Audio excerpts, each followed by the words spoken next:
Hey, thanks for joining.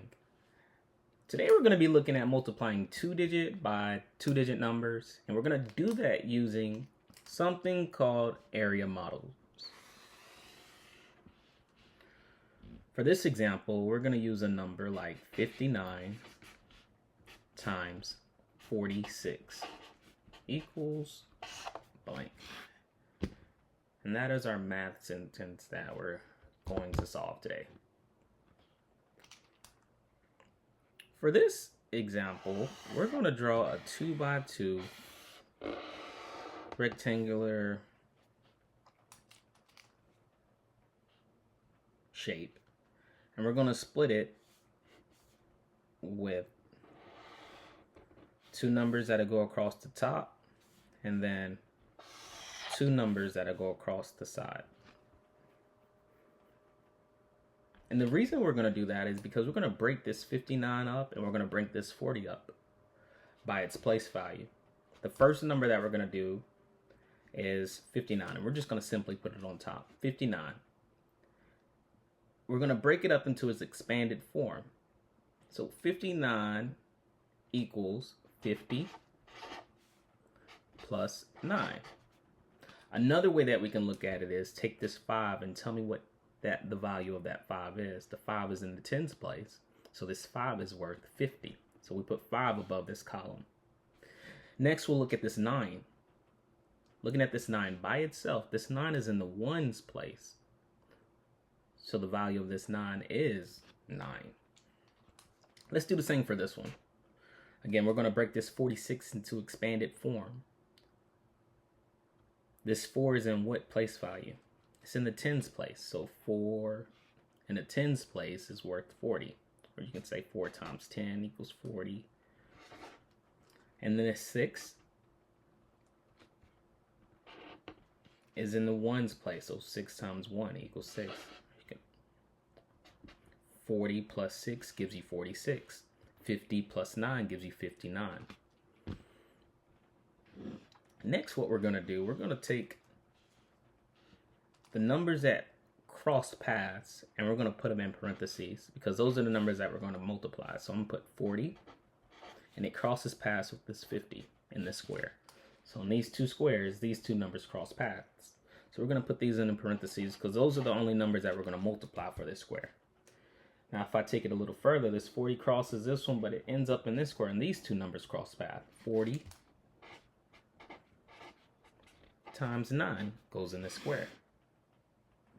Or rectangle. Rectangle is probably more appropriate for the shape. And this rectangle, we're going to put 6 times, can you guess? 50, correct. And this rectangle. And then this last rectangle, we're going to do 6 times 9.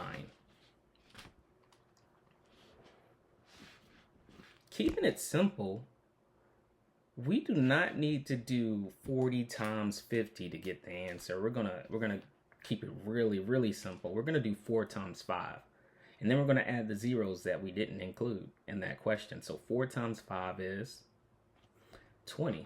Absolutely correct. And then how many zeros do you see?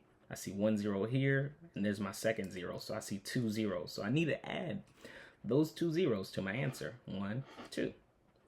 So in that rectangle, I have 2,000. 40 times 50 equals 2,000. All right.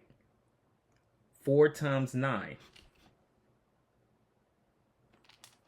Any ideas? 36. Good job. And how many zeros do I have?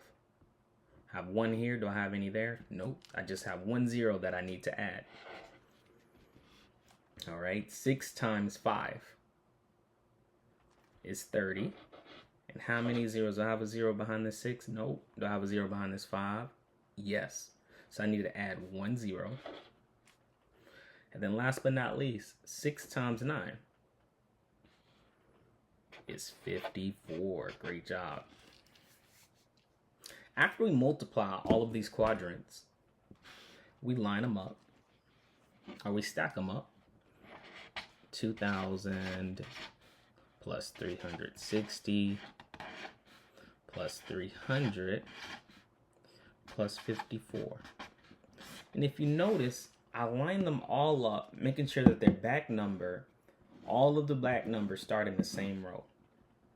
All of the ones place, all the numbers in the ones place line up in the same row or the same column. All of the numbers that are in the tens place line up in the same column.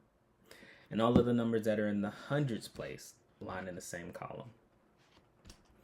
As well as the thousands place. So 4 plus 0 plus 0 plus 0 gives you 4. 5 plus 6 is 11. Carry the 1 to the next column. 3 plus 3 is 6. Plus the 1 that we carried, because the 11 was too big to fit in this column. So 3 plus 3 plus 1 is 7. And then 2 plus nothing, we can just bring that 2 down. Add your comma, 1, 2, 3, comma. And our answer to 59 times 46 is 2,714. Great job. I'll see you next time.